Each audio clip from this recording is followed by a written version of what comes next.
Welcome to a football show. Merry Christmas, happy holidays, happy New Year. Almost Victory Monday edition of a football show brought to you by Sinkers Beverages. That is Paul Kuharsky. I am Braden Gall. A tale of two halves or a tale of two games, however you want to put it. The first three quarters, pretty darn good by the Tennessee Titans standards. Not so much in the fourth quarter as they crumble, both the defense and the offense in the fourth quarter. PK, hope the holidays were good for you, sir. How are you? They were. Thank you. Hope same for you. I'm well. Disappointing football game at Nissan Stadium. Last home game of the second to last season in the building as we know it. Really played some good football in the first half and just shriveled up in the second half. And while the offense had every right to go and match it and win it, and 6 points in the second half isn't going to do it. New Orleans Saints came in scoring 17 points a game. The Titans should win that game scoring 26. They got in that, above 24 where they've been living recently. I thought did an overall nice job. Now they need to do more in the second half, but that to me is a defensive loss. You had the nice play with the two no-name corners forcing and recovering a fumble there. I mean, probably should have just made the tackle. Yeah, make the tackle, but it's better to get the possession back. No, fair enough. So you preserve the lead at 26-20, and then I think everybody thought the game was over. Hey, we made a play. We preserved the lead. We're up 26-20, and everything's going to be fine. And everybody stopped playing from there on offense and on defense. They didn't do a damn thing. Tyler Shuck took over. From that point on, you and I were just talking about Cam's numbers and everything. Shuck from there, 141 yards, 2 touchdowns in 11 plays. Saints just absolutely took over the game from there. It's absolutely disappointing. And I singled out in what I wrote that the game was decided, years and months before then, when they decided that L'Jarius Sneed was going to be their star cornerback, when they decided to trade Jarvis Brownlee, when they decided to trade Roger McCreary, when Marcus Harris went on IR the day before, when Jalen Armour Davis, I'm not even calling for Jalen Armour Davis, but when he got hurt in the first quarter, and when they're down to Elam, and when they're down to Hall, when you're at your 7th and 8th cornerbacks, people are going to make plays against you. And, for the people who wanted kind of tankish moves, well, those were the tankish moves that I felt like lost this game first and foremost.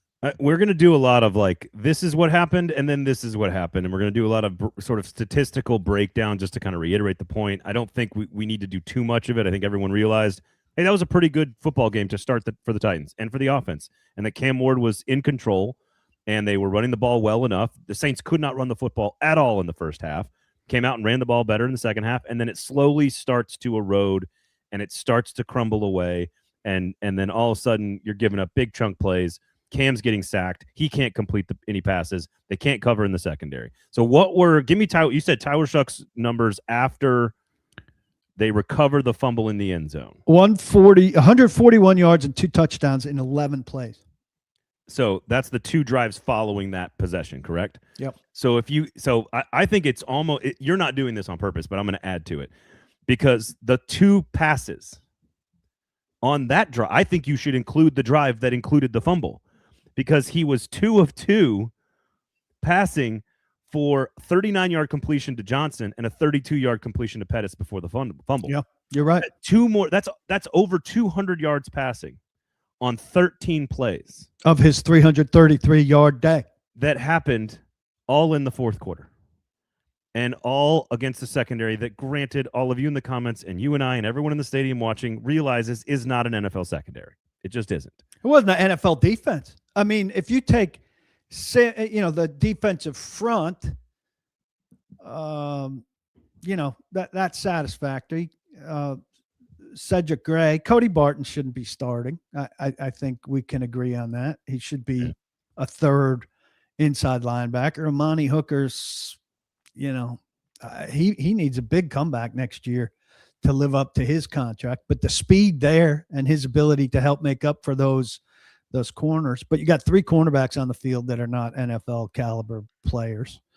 I mean, it is really thin. The outside pass rushers, you're down to. I mean, people are excited about Jalen Harrell, and he's doing a little bit, but you're excited because the guy's showing himself to be a fourth edge rusher next year, you know, to a different caliber of excitement. So Shuck's offensive numbers, over 200 yards, should have been 3 touchdowns, but they got lucky on the forced fumble there. And they come all the way back, a team that's, yes, they are hotter right now, right? They've won 4 straight, I think, going into this game. So now 5 straight. So they are clearly hotter. But this is not a good offensive team playing with a rookie quarterback and, no Alvin Kamara. Yes, Chris Olave is really good. And so couldn't run the football in the first half. I think the defense, it makes sense. It's logical. I can understand it. When, some pretty good weapons start to get hot and have played good football the last month and find some space to operate against the secondary, as you wrote in your story, was sort of put in this position weeks and months and over the course of a year, building up to this depth chart that they have. It makes sense to me in my brain that they were going to get cooked in the secondary at some point. Maybe not by Tyler Shuck, maybe not by Jawan Johnson, maybe not by some of the pieces that happened, but on Dante Pettis, did he play for Boise State 15 years ago? I don't, Olave's one thing. The problem is that the quarterback, this was the most, I don't want to say Jekyll and Hyde. It's a bad cliche, but Cam Ward, I know your numbers in the story, and I'll go with us on this journey here. So there's a lot of numbers here, so just kind of keep them all straight in your head. At the 11:06 mark following the fumble, Titans they have the lead by 6, 26-20. The quarterback's been playing well. The offense has been playing well. You have an opportunity at that moment to recapture control of the game. You're kind of leaking water at that point, right? Recapture control of the game. Here are the drives after that. Cam Ward, 0 for 2. They punt. I think it was a 3 and out. Maybe they had 1 first down. I think they had 1 first down. I've got second drive. Cam Ward, 0 for 1. Then on the second drop back, he takes a sack and he punts. The third drive, 3 for 6, 24 yards, takes a sack, turnover on downs. Final drive, 4 of 8, 26 yards, takes another sack on the final play, doesn't even get a playoff to go to the end zone. So to finish, Cam Ward was 7 of 17, 50 yards passing, 3 sacks, take a bunch of that yardage away from a team total, and a fumble, 2 punts, turnover on downs, end of game.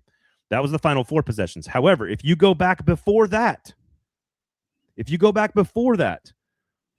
1 of 3 passing, 12 yards on the field goal. That could have been a touchdown. 1 of 2 passing, 9 yards, end of half. 0 for 1 passing after the Mason Kinsey completion. They get the ball inside the 10, and they settle for field goals. They get the ball in 50-yard line, starting in plus territory, settle for field goals or end the half. They had opportunities near the end of the second half to put the game away, and the quarterback finished 9 of 23 for 71 yards and 4 sacks. That is not to discount all of the good stuff he did in the first quarter and the second quarter, where he was under control. And he was 12 of 17 with 2 touchdowns and looked like a player's supposed to look at this stage of his rookie season against a bad team at home. So I'm not throwing the baby out with the bathwater here. I think the progress is still the most important part of this. And it's not linear. We've said it all season. But that was a major regression on the offensive side of the ball over the last 5, 6, or 7 possessions of the game, and when they had an opportunity to put a team away. Yeah. There are a couple points where you could break Cam from the good Cam to the bad Cam. For me, it was the fumble recovery, because I feel like they relaxed after that at 26-20 and felt like, all right, we staved off trouble and we're going to be okay. And before that, he had a 119.8 passer rating, which would have been his best by a mile. Yep. And after that, he had 48.9 passer rating. He didn't do anything.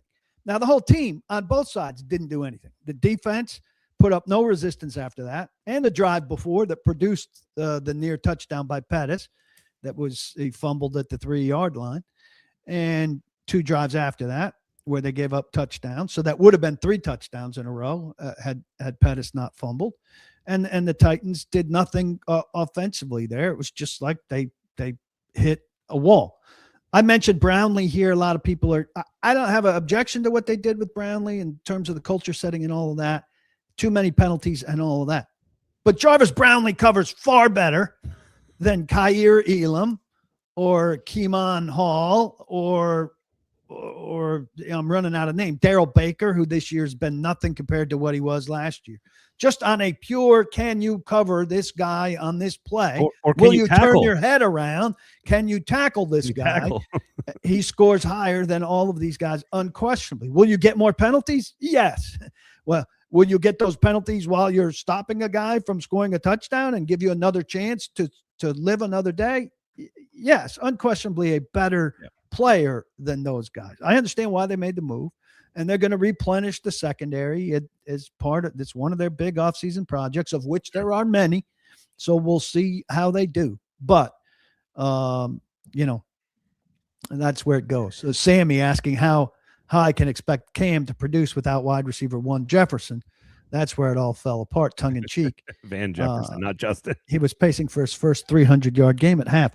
Would have been great to have seen him touch 300 yards or 3 touchdowns. Those are the things we're waiting for. Or the big fourth quarter comeback, you know, once they went behind. We'd only seen that in Arizona, where Arizona had a big hand in handing the game back. All of those benchmarks would be terrific for Cam Ward to have concluded on. As Braden has said, not linear. Yeah. You know, so the next step, as we've seen him walk that staircase, we just didn't get it. I don't think we're getting it next week against a Jacksonville team that's much better than the last couple teams the Titans have faced. And so that, and we're making fun of Van Jefferson, but Blake Bedingfield wrote today, Van Jefferson's gotten steadier and has been relatively reliable over the last however many games for Cam Ward. I mean, everything felt like it was working well in the first half. And honestly, the strip sack, which is not like, it's not really like Dan Moore's fault that the defensive lineman was pushed so far out of the play that he got back into the play. You can't back up. You can't back up. It's almost, it's definitely on Cam. I will say, and there's a lot of you in the comments adding context to the second half. Saints defense, Saints passing defense, man coverage, wide receivers, adjustments, etc. Like, we'll get to all of that, because I think there's 2 ways to look at it. It's okay to look big picture and step back and say, look, Saints are a good defense on passing in through the air, especially, and they made adjustments in the second half. Titans receivers aren't good enough. All true stuff, right? All true stuff. You can also then look at it in a narrow lens and just say, yeah, but the rookie guy taking number 1 had a chance to win a game and couldn't deliver. And it's okay to say that doesn't mean he's not going to be good down the road. Like, you can separate the two and just say, in this moment, the offense and the defense had an opportunity to win a football game, end the season that is going to be now 1-8 at home after a 1-7 season at home last year, with a really positive note, and the first back-to-back sets of wins since 2022 in December. So there was this whole opportunity here to do something they hadn't done in a while, to finish the season at home with a positive feeling for the fans, and it's the opposite. And so I think it's okay to look at it in a narrow window and say, look, that was a failure. That they didn't do the job. Give credit to the Saints. Yes, the receiving core needs to be improved. Absolutely, Cam was really great in the first half, but it didn't work. They didn't win. They had a chance. They didn't do it. And then come back and say, but also, there still is signs of progress, and we're still headed in the right direction. The ship's pointed in the right direction. I think you can do both of those things. So let's take some comments here from all of you guys. Jason says, it felt like Shuck just kept tossing up pop flies and receivers kept blowing past corners at the snap. Yep, there you go. Big 2033 says, Titans secondary penalties immediately disappeared when we traded Brownlee Jr. He is on IR too. So there you go. Good riddance, he says. I'll say this. When they're completing a 60-yard pass up the left sideline, I'd like to see a penalty. Yeah, that's not bad. It's not bad. Jalen Harrell with another sack, late season push. There you go. Can we blame Hooker when he has to cover up for the rest of this terrible secondary? I think that's a fair question. Less as things gone on, but early in the year, Hooker did not play well when they were a more complete defense. Hooker has not had a good year in any way, shape, or form. Right after the extension, it's not a good look for him. Now, this is an interesting one because I got my credentials for the Senior Bowl. I'm headed down there. I'm in a couple of weeks. I'm excited about it. I like Mobile. I like prospects. I like the draft. But Shuck was the best quarterback prospect there last year because of his athletic ability and his sort of ease of motion. Here's an observation from Big 2033 as well. The difference between Shuck throwing and Ward throwing is pretty hilarious. When you rewatch it, it's so easy for Shuck. Shuck does have NFL talents and skills. It was sort of the injury problem, his age, and there was some other stuff about, his general demeanor that was concerning for teams. When you say athletic ability, I immediately imagine a guy that who can run, and he can't run.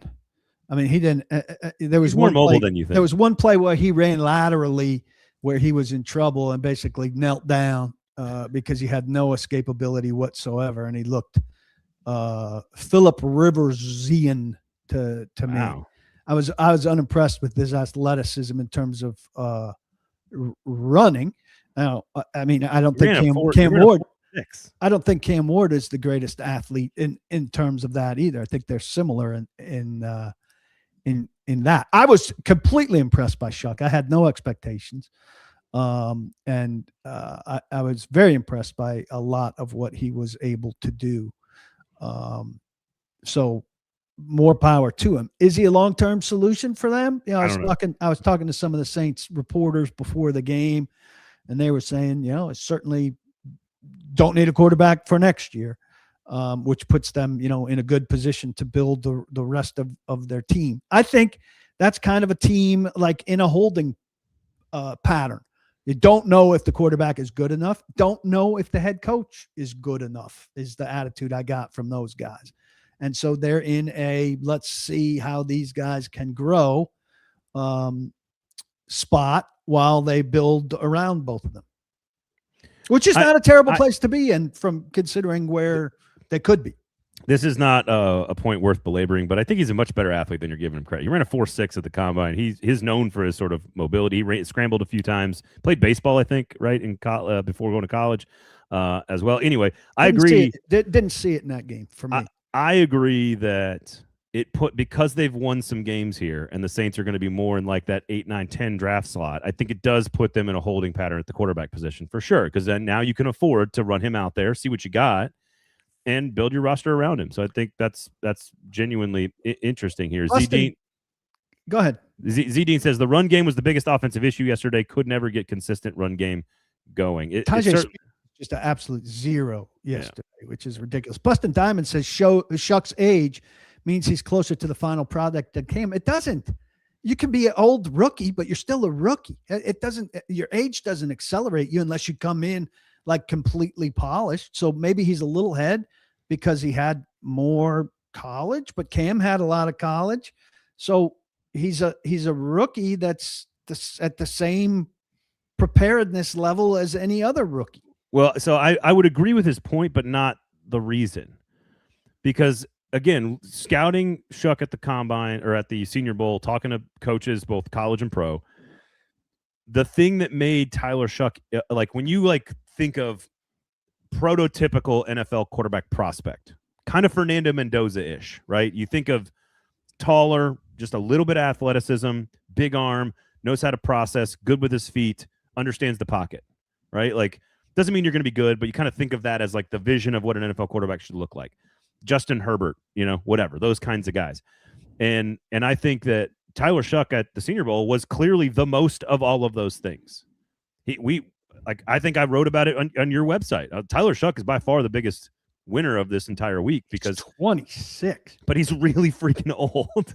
But I agree that he is he is closer to what a finished NFL skill set looks like than Cam Ward was coming out of college. He was injured. He was 5 years older, and there were some questions about his commitment to the game. And those are enough to push you into the second and third round.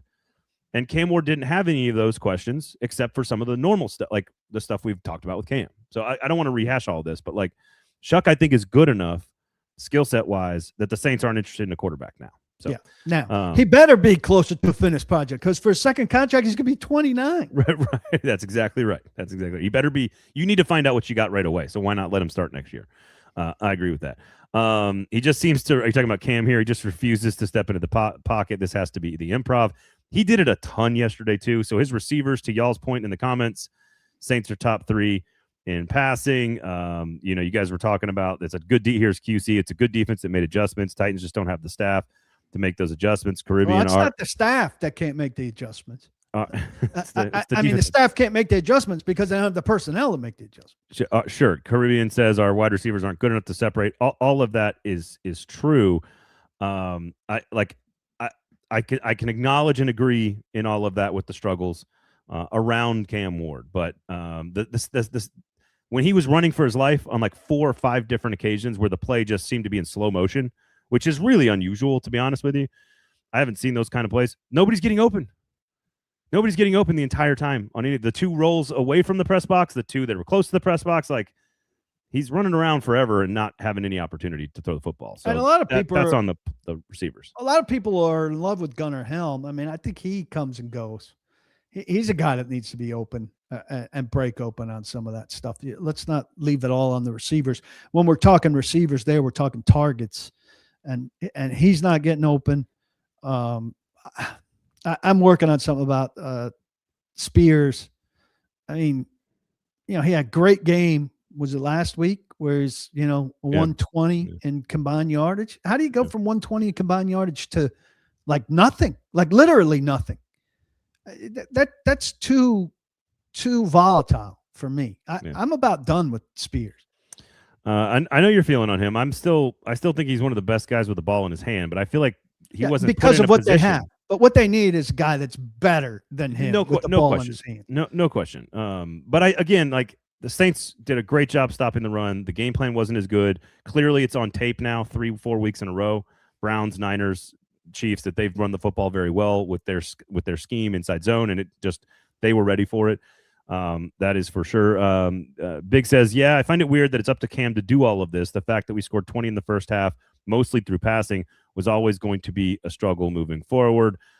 Mike says, Ward has improved, but definitely next year want to see more of an intent on climbing the pocket while keeping his base intact rather than rolling outside. Although he is very good at rolling too. He's very good on throwing the ball on the run. There's no question. I want to see both. I'm not saying eliminate the rolls outside because he's very good at that. But sometimes, he needs to climb the pocket.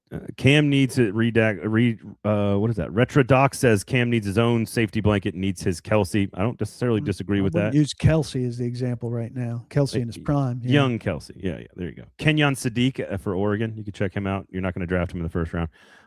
That is for sure. It wasn't the offense that lost the game.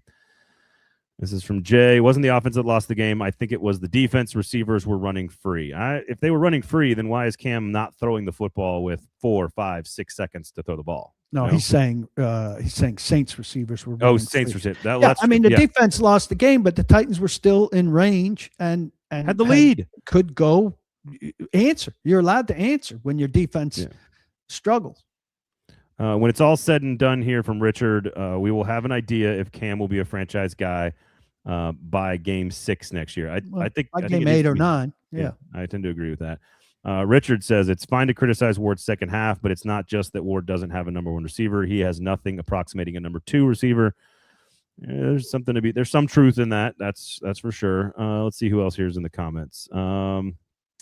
Someone asked PK if McCoy should be considered a head coaching candidate. That's actually probably a good transition point, unless you got some other comments. Some people, there's a lot of you guys here. We'll go with that. Seriously, I mean, there were some people that were afraid that if they won these last 2 games, Amy Adams-Strunk was going to hire him. I don't think that's a possibility at all. Look, she may be doing the hiring. Ultimately, there's some mixed reviews on that. Ultimately, she's going to rubber stamp it at the very least.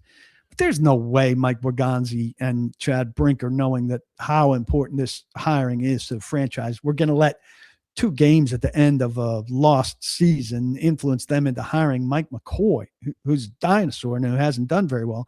And then I've had some exchanges on Twitter this morning. I mean, already this Nashville-esque, this Titans-esque thing pouring out of some people like, boy, you really got to give it to Mike McCoy. He poured it out for this franchise. So Mike McCoy only now is finally doing what an interim coach needs to do. And it's been better. But Mike McCoy has not been a good interim coach for this franchise. Denard Wilson or John Fossil would have been better. He's a dinosaur who was very slow to get aggressive on 4th down when they had some chances that could have maybe altered some games and given this team some oomph that it lacked for too long. It took them far too long to determine all of a sudden after they got crushed by Jacksonville that they were going to be dedicated to running the ball. And now you guys are gonna pay some big tribute to Mike McCoy like he did some valuable service time to the Titans, and you're going to give him a tip of the cap. Get him in there on Monday. Let him talk to the team. Let him talk to the press, and get him out of the building. And if somebody else hires him, they're bringing a dinosaur in that's going to help slow them down. Don't pretend like Mike McCoy has done the Titans some great service. He has not. Take it from people who have been close to what he's done, and ask anybody in the media. They may not be as assertive about it as I am because they're not assertive and they're polite. But Mike McCoy doesn't deserve any kind of gold star walking out the door. Spare me that. That is the Titans down adjusting your expectations again and again and again. I mean, I don't disagree. I don't think he should be a candidate. I don't think he should be interviewed. I don't think he is worthy of their time at this point. It doesn't mean he's not a perfectly nice human being that, you can say, way to go, good job. You did a nice job there. So here's a good question here from Sean. He says, Clint Kubiak. He's talking about Clint Kubiak. Do you guys think that the quarterback head coach synergy is the skeleton key in today's NFL, a la Shanahan and Liam Cohen and Trevor Lawrence, Ben Johnson and Caleb Williams? Love the content, guys. First of all, thank you for listening. Thumbs up, notifications turned on the 440 Sports YouTube page, paulkuharsky.com for all your Paul Kuharsky PK content. I think it can be great if you have the right coach. I think you have to find the right coach. They tried to find that coach with Brian Callahan, and it did not work because you do not know what unproven commodities can do. Because funny thing about being unproven is that you're not proven. PK. Shanahan is great. Sean McVay is great. Liam Cohen is 1 year. It's 1 year. I'm not willing to say that it's like earth-shattering perfect. Ben Johnson being good with Caleb Williams is not a surprise. No. I talked to Brian Callahan personally about how much he respects and appreciates Ben Johnson's offensive approach. Like, there's no surprise that guy's doing good things in Chicago.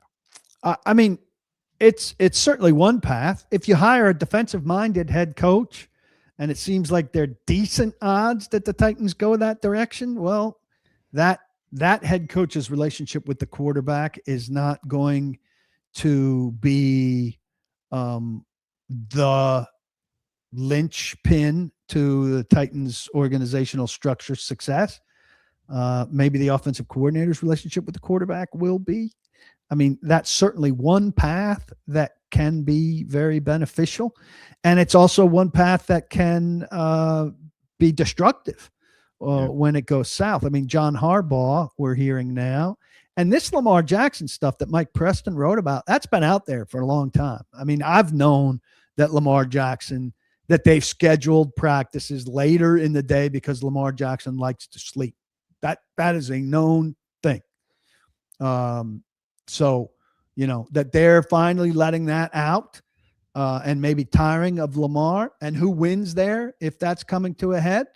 I could see Harbaugh winning there and them letting somebody else deal with those Lamar issues as he gets more and more banged up, finding themselves a quarterback in a very steady team framework that acquires home run players on a regular basis in the first round.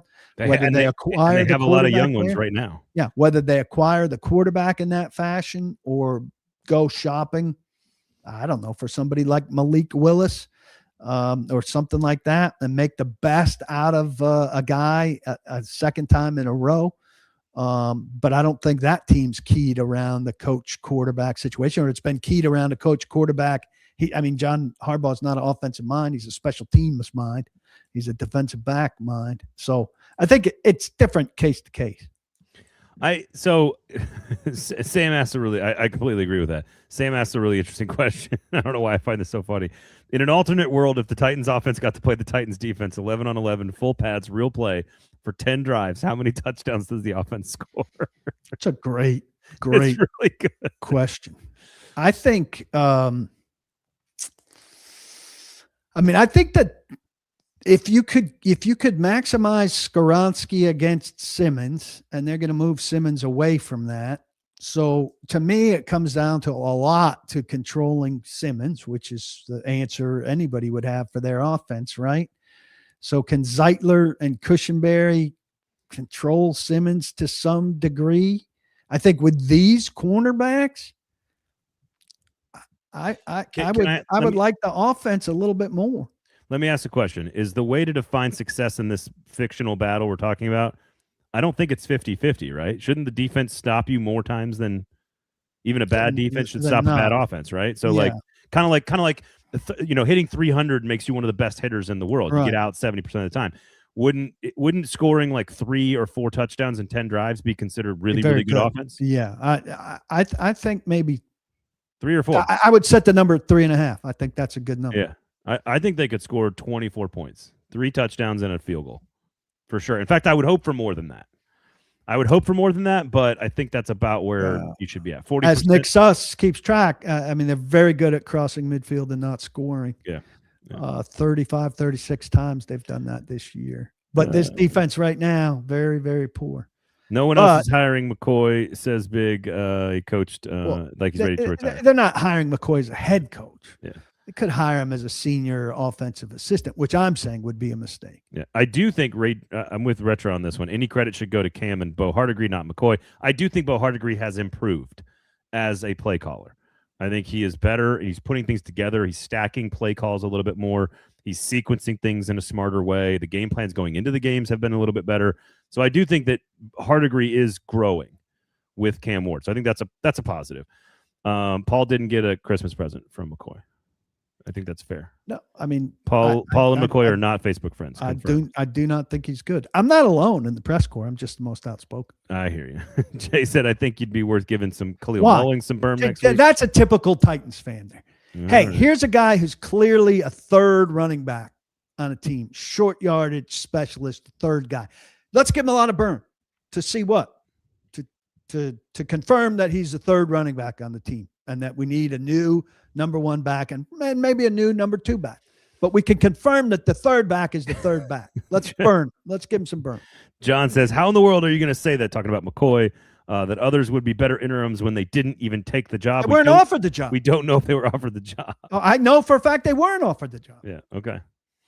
Really feel the Titans' next coach will be Matt Nagy, unless Harbaugh or Stefanski get fired at the end of the season. Well, Stefanski, I do feel like he's the betting favorite. So I would take Kevin Stefanski in 2 seconds. I don't understand why. I mean, you think Nagy's going to be the coach because you're connecting dots, and so you're just taking the simple route. There's no evidence out there for you in particular, or us in general, that we think that favorite. Nagy's going to be the favorite. And he's the odds-on favorite because he worked with Borgonzi. Yeah. But so you're just presuming Borgonzi's taking the easiest route. I mean, I think Borgonzi's going to talk to a lot of people and consider what the interviews go like.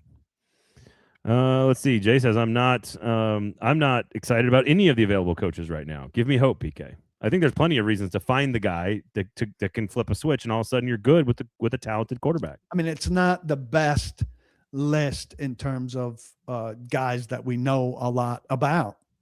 So, sure. I mean, I think there's a good chance when you hear the name, you're going to go, huh? And then you're going to have to learn about him and give him a chance. Here's the other thing I was thinking of, and I was talking about this with some of the guys in the press box yesterday. We're going to be in Mobile the week before the Super Bowl, like the 27th, 28th, 29th. It's that off week or whatever. There is a chance with the Rams and the Seahawks and the Niners all having potential candidates and all being really, really good football teams, and some other guys. There's one for the Colts. Sorry, not the Colts. Who am I drawing a blank on? Burke, right, for the Texans. So there. My point is there could be candidates on both the NFC and AFC side who they can't hire until after the Super Bowl. It's very possible that they get it down to the 2 guys they want, and they're both in the Super Bowl, and we're all at the Senior Bowl, and they don't have a coach yet. It's very possible. If the exact same season with the offense and Cam playing better down the stretch, with Callahan not being fired, what would the narrative be on Callahan? So you're saying, Ed, like had Callahan stayed intact, and we were at this point of the season, we saw the exact same play from the offense and the defense. What would we be saying about Callahan this second? Is that sort of the question? I think that's interesting. Yeah, by the way. I think it's interesting too, except that they're 3-12. They still lost a lot of games there. I think the Callahan burnout would have been so heavy and extensive that it would have been too far gone for him to have gotten much cachet out of the upturn in Cam. I don't think that he keeps his job, even if they were to win yesterday, let's say, and then they win next week and they're 5-win team. Maybe he keeps his job. I tend to think that we would be giving the coaching staff more credit for the growth of the offense, but I don't know if it's enough credit to stay intact. I think the fatigue level would still, to your point, I think would be very, very high. Thoughts on Malik Willis's development? Obviously couldn't put it together here. Joe, here, look, I watch him a lot. I've covered him here, and then I watch him as a Packers fan. He is so good in LaFleur's system with all of those pieces. Matt LaFleur has 2 totally different offenses. And when Malik Willis comes in, he runs a different offense. And that is a coach knowing how to adapt very quickly to his personnel. And I give a lot. I think he's going to get a pretty decent contract somewhere and be just as bad as he was for the Titans. I think this is almost exclusively LaFleur, but maybe I'm giving him too much credit. I think it's largely LaFleur. I think it's going to take a long time for Malik, and it's been a long time. People forget.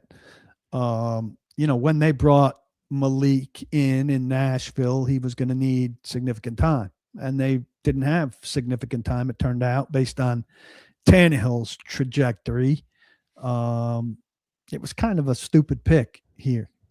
I don't disagree with that. You mentioned something that got me.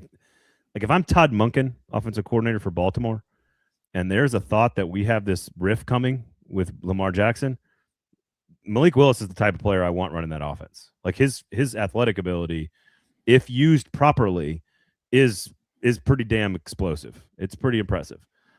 He's got a big arm. He still makes mistakes, but LaFleur knows how to deploy him. And I think a guy like Todd Monken would know how to do that as well. Both guys, by the way, coaching in the same game on Saturday night. Yeah, just a thought. Just something to keep an eye. I wish Jim Schwartz would get a look. He has such a great football mind. I don't know about that, Sal. I don't know about that. He could get a look. I think he's old. Yeah. He now qualifies as an old guy, and I think the trend is very much young. That's why Anarumo, I think, while he's on this list, he's an exception to the rule of the defensive coordinators that's on there. He's old. I think he's 59. That's old. Yeah. Schwartz is in his 60s. That's old. I believe Nagy will end up our OC similar to Vrabel and LaFleur. What you want to explain? Possible. Matt Nagy's contract is up, and so I proposed this. Maybe you got it from me.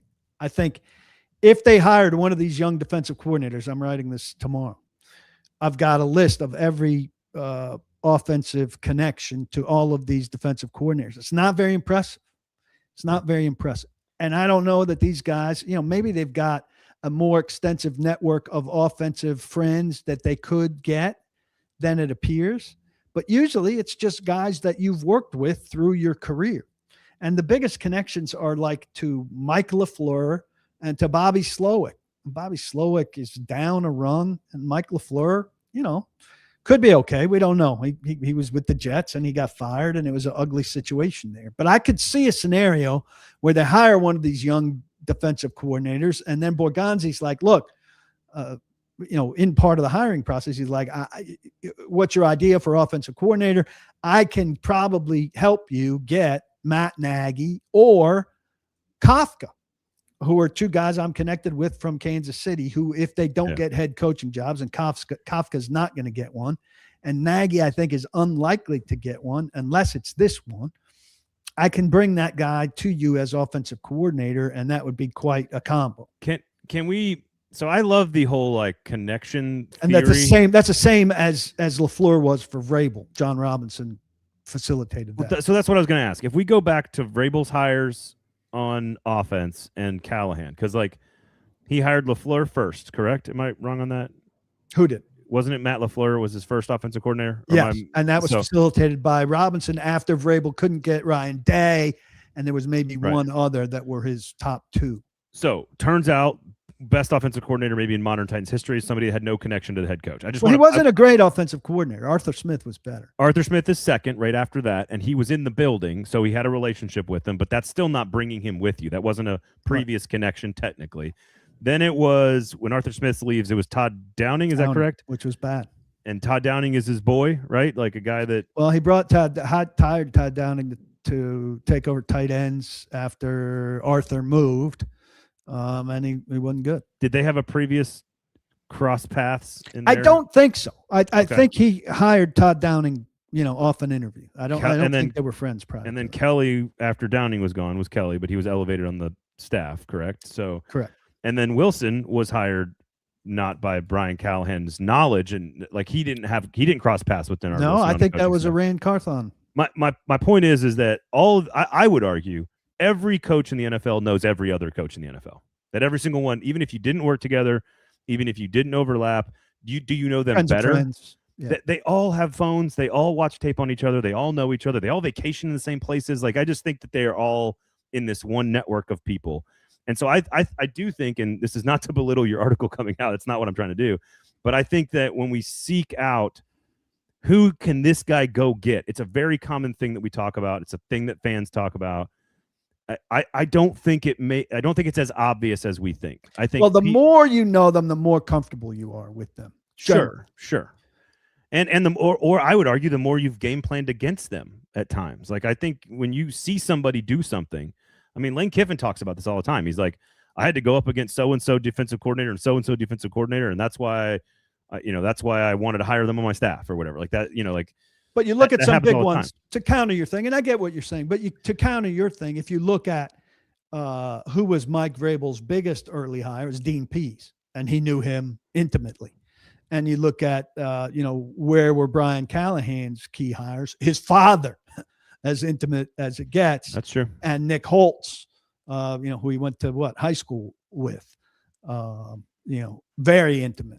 So that's true. There are going to be some intimate hires on the staff. And in that, what I'm doing is a valuable exercise. And it's valuable no matter what. I wasn't trying to belittle that at all. I was mostly looking at like defensive head coach, offensive partner, right?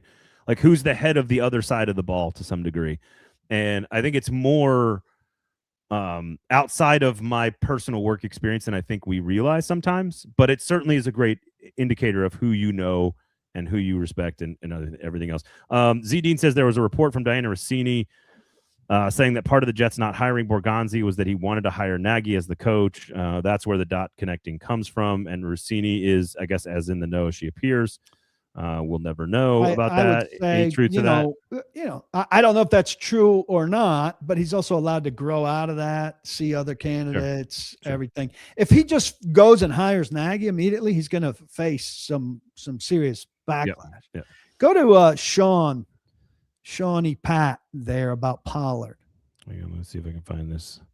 It's just four. Here we go. Yeah, he says, how is Pollard gone? Saving a few million isn't squat when you have 126 under the cap. Well, when you have 126 over the cap, you can go spend money on a better running back than Pollard. That would be my counter argument. Right. Kelly was in Houston with Vrabel. That's correct. I forgot about that. That's for sure. Vandy Chris is asking about Jesse Minter because his previous comment was up here. It says, would Paul approve of Jesse Minter if he were to become the next head coach of the Tennessee Titans? And he followed it up with a comment down here saying, I really like him. Aggressive DBs coach for the Ravens, then DC at Vandy, followed by Michigan, and now doing really nice things for the Chargers. Give me him over any retread. I do think he's one of the more substantial defensive minds left on the board. Yeah, I would prefer more NFL experience, but I do think he's well regarded as an up-and-comer.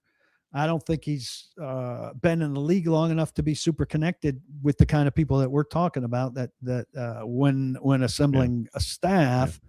So I fear his staff would be loaded with successful college coaches, which is not the best scenario. Nick says, hoping the Packers part ways with Matt LaFleur and the Titans can make a run at him. They would absolutely hire him in 2 seconds because the Packers will not be firing Matt LaFleur. He doesn't have his best defensive player or his starting quarterback. I just want to point that out. You said that the number 2 was bad and Pollard is gone just so Harold just want to see Mullins play. Okay, that's shouldn't have read that one. Let's see here. Anything else in the comments? What happened to the old Texans OC that was hugely valued? If we got Burke, could he bring him in as the OC? Slowick is an assistant in Miami. His stock is down generally. Yeah, I mean, well, he was real hot when they hired Brian Callahan. Yeah, they've got And- Frank Smith down there in Miami, and those guys are second and third to McDaniels. So I mean, they're not hotshot coordinator / offensive minds right now. You think Kevin Stefanski is getting fired? That my gut tells me he's getting getting fired. I think he's a good coach. I think he should be near the top of the list if he becomes available. I mean, if Harbaugh becomes available, if Harbaugh becomes available, he's number one. If Tomlin becomes available, I would take Harbaugh over Tomlin, but those guys are 1 and 1A. Stefanski, I think is more likely to become available than either of those two. I would have him right at the top. I think there's a chance that Steichen becomes available. And if he became available, I would put him right there. Who else a potential firing? Right. Good coaches. I mean, LaFleur is not an option, but if LaFleur did, he would become. I have no interest in Bowles. I have no interest in Gannon. I have no interest in McDaniel. Harrell. I mean, he's back. McDaniel. McDaniels is safe now. McDaniels, I think. McDaniel. Josh McDaniel. No interest. No, don't want him. But I do think there's potential for 1 or 2 very good head coaches to become available from the firing pool that would go right to the top of the list. I cannot see Harbaugh or Tomlin getting fired. Maybe more Tomlin, but I don't know. Tomlin would be like a mutual agreement thing, and I think he would go to the Giants. If I'm the Titans, my first call would be Harbaugh if he's available. My second call would be Stefanski, and I would not hire anyone else behind those two. People are asking why Stefanski. Stefanski's 2-time coach of the year. Who was with a team. Was with a team that was run by a baseball analytics guy, or who had huge power there, in a failed experiment. Whose team, like 4 years ago, gave an absolutely handcuffing contract that killed their cap situation to Deshaun Watson. I mean, you think the Titans are dysfunctional. The Browns are incredibly long-term dysfunctional. I think he's a good head coach, good temperament. He's an excellent head football coach. Good offensive mind who's never really had any kind of steady quarterback play. And still found success. Unprecedented success in Browns history, for that matter. McDermott's another guy that could come available. And I think McDermott's a good culture setting guy. I think he's got more flaws than these other guys, but he's had success. I mean, it'd be hard to ignore him. Titans fans, what are you talking about? These are all very good coaches. I think McDermott. I think it would make sense for Buffalo to. I think some of these teams are at reset times. Like McDermott, maybe they've exhausted what they can do with McDermott, and if they boldly found the right guy to be McDermott's successor, maybe that guy could get them over a hump that they haven't been able to solve. That said, Josh Allen made a terrible play at the end of a crucial game there, and that's not McDermott. No, I would hire Sean McDermott in 2 seconds. Yeah. I would hire these guys.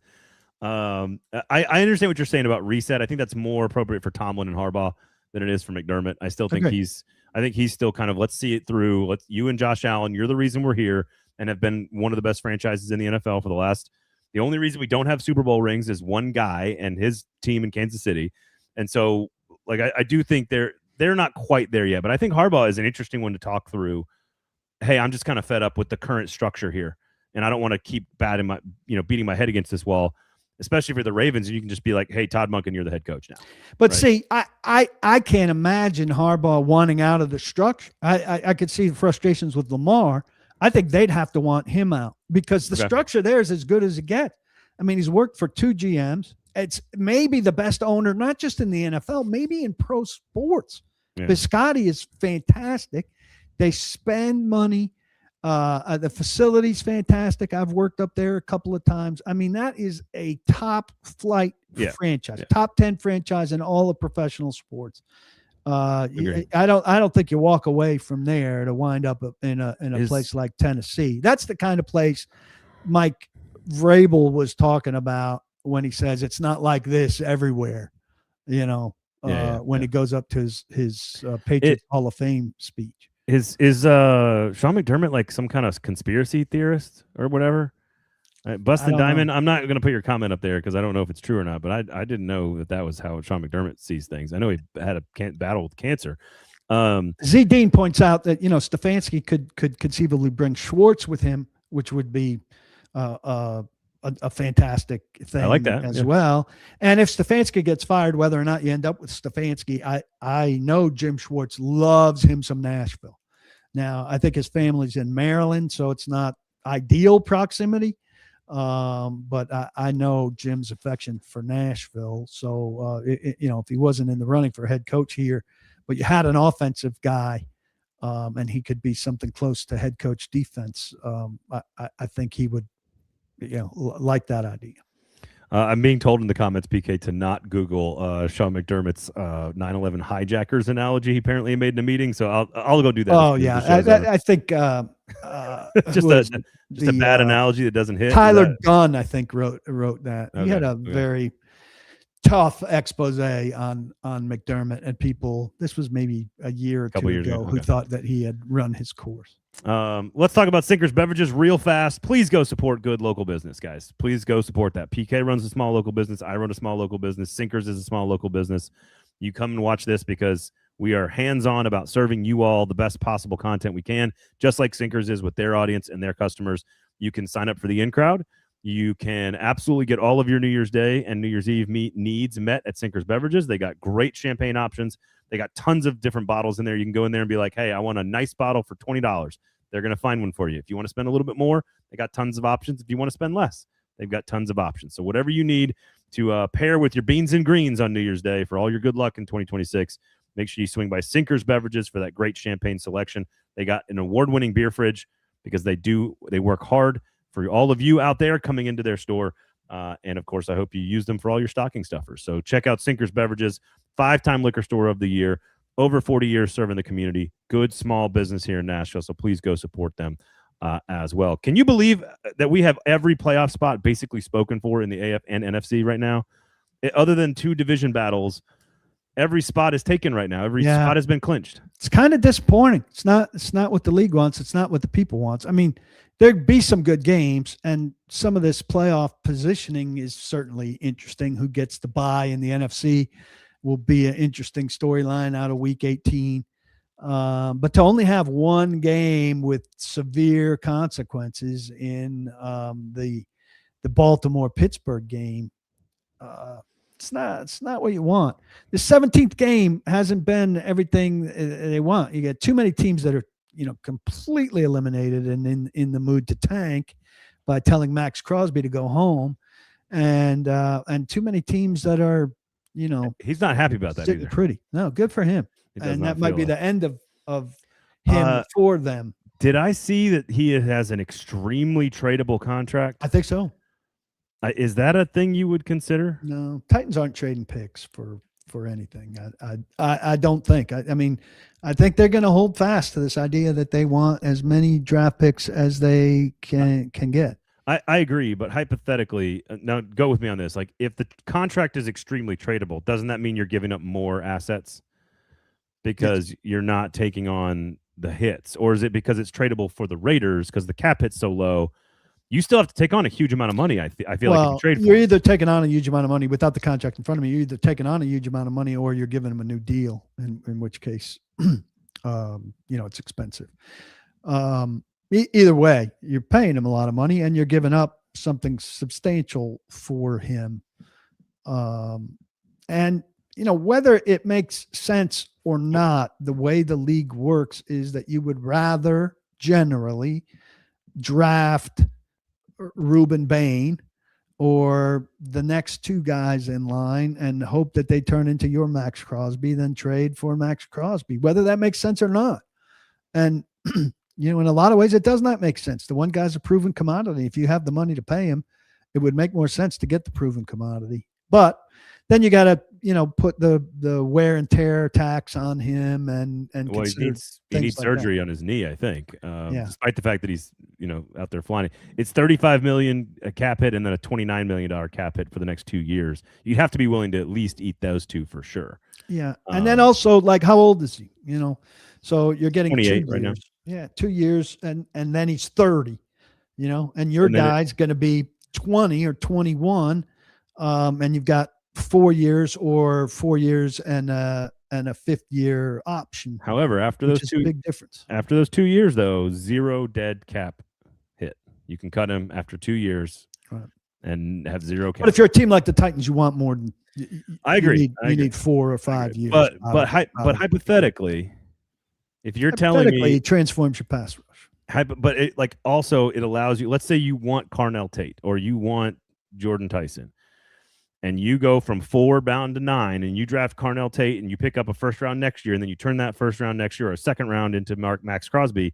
You've answered your problem at edge and receiver, and then you can use your 34th, 35th overall pick on a corner, and then the extra cap. I'm just saying because it's such a tradable deal, and you can get out after 2 years. Yes, you got to eat the cost for 2 years. It's $64 million over 2 years, but that's the going rate for one of the top 10 pass rushers in the NFL. I'm only getting Carnell Tate, I would say 40% of the time at 8 or 9 in my mock draft machines. Okay. I will say, I mean, he's a hot commodity. I don't think in the draft machine algorithms. I think that's who they're going to end up taking it if they're at 4 and they can't trade out, and there's no, if they don't like Arvell Reese or Ruben Bain, I think they take Carnell Tate there. But I don't know if I love that. I was drafting at 5 a lot last week, and it was either him or is it Bailey, the Texas Tech? David Bailey. He's more of a early teens kind of prospect. It was one of those two, really, if you were going edge or receiver. I love David Bailey, but he right now is a designated pass rusher. He is not a true 3-down defensive end. So I just don't know. I don't know. I'm not. You want a more well-rounded player that high. At 4 or 5 or 6, you got to have somebody who plays every snap. Yeah. Plays every snap. Agree. So we shall see. Okay, what do you got coming up? You said you're writing on connections with all these candidates, so make sure you check that out. A very thorough look at the defensive coordinators who've been mentioned as Titans head coaching candidates. Who are they connected to offensively? That if you were just looking at their tree, perhaps for quarterback coaches and for offensive coordinators, who's alive there and how unimpressive it is. Make sure you check out paulkuharsky.com. Of course, Sam says, how concerned are you about Jordan Tyson's injury history? It's a thing. I'm not a doctor, but it's certainly a thing. He missed last year the 2 most important games of the season. He missed the Big 12 championship game and the playoff game against Texas, where Arizona State almost won that game. Draft health. He came back this year early and actually played on a bum hamstring and made huge plays for Arizona State in some pretty big games. And then re-injured it. And so it's sort of the same injury. It's a different one from the year before. So it's just 2 injuries, but it's 2 separate injuries that have a factor here. And that's a concern. There's no question about it, but he might be, had he stayed healthy, I think he would have been a player. People would have been more comfortable taking at 4, 5, or 6. I just think in general. So back-to-back first-round Miami picks might mean the U is back. Of course, Ruben Bain, absolute monster against Texas A&M in that upset last week. He had 3 sacks and a blocked field goal. He might not be a true outside pass rusher, though. He's a leverage monster, but he might be more of a, kick him outside on pass rushing downs and play a little bit more like Sebastian Joseph Day inside. And I don't think you can afford to have 3 of those guys with Simmons and Sweat. So we shall see. Jeremy Bernard in the second round from Buston. Look, I think he's a really talented player, but he's a little bit more of a gadget guy. I don't think he's a true number 1. So I think if you draft a 1, then I think he's a really good 2. But you kind of already have DK kind of doing those things for you. And he seems pretty good. And by the way, congratulations on setting the NFL rookie record for all-purpose yards in a season. That's a huge accomplishment. It's not the most important thing in the world, but way to go, I have to say, and I know people will think this is characteristic of me. I think he's phenomenal. And I think he'll be first team All-Pro, and that will have meaning. Rookie record, it's a very narrow pool because how many rookies have been in position to do that job? You know what I mean? I don't think it's there's not an expansive pool of candidates there. And I'm also not that I think Cedric Gray's been excellent, but the tackle record doesn't mean much to me. Tackles aren't an official stat. And we're measuring this against Azeez Al-Shaair, not Keith Bullock. Keith Bullock had 180 tackles one year, I think, but tackles still are an official stat, but they were less of an official stat when Keith Bullock had them. So, I think Cedric Gray's had an awesome season and he's an awesome tackler, but I'm not real excited about that one either. Sorry. So I did not know that the record he broke was Tim Brown's record from 1987. I'm sorry, that's impressive. Like I get your points are but valid. I'm saying your how many of totally the great returners were returners as rookies? You're totally valid, the point you're making. But anytime you're breaking Tim Brown's record, you're doing something decent. Tim Brown, terrific. And again, we're literally 59 minutes into the show here, so it's not like it's the lead. It's a D block subject, but D-block. but congratulations. Is this like a F block for us? Congratulations. Blocks? I threw with F all blocks. Our advertisers. All my F blocks are in the beginning of the show. I throw all my F blocks up there. All right, you guys are great in the comments. I apologize. You guys had so many today. Very good comments and couldn't even get today. through all of them. Bravo. One of my favorite questions all season is Titans offense versus Titans defense on 10 drives. Go. That's so good. We got lots more draft stuff coming. Hot Read podcast coming up this week. Some stuff on PK.com as well. So otherwise, enjoy the last weekend. Happy New Year. We got the AFC South up for grabs with the Texans and the Jags. Obviously, the Titans could play a role in that. And, of course, you've got the AFC North and the NFC South still yet to be decided. The NFC West has not been decided yet either. That'll be decided based on some big games in the NFC West as well. So all the teams have mostly been picked outside of two. Otherwise, it's going to be a ton of fun. Suss and I will be back, I'm going to say probably on Friday. Thursday. I'm going to say it's going to be Thursday in their regular time slot. And I think you should all DM Braden and ask him why he doesn't put out clips of this show. It's his least favorite show, apparently. Fair enough. At Braden Gall on the Twitter machine, at Braden D. Gall on Instagram. You can get to me on the Blue Sky as well. We do appreciate all you guys. There you go. Thanks for listening. Thanks for hanging out. Thanks for watching. For PK, I'm Braden Gall. For Sinkers Beverages, we'll talk to you next time.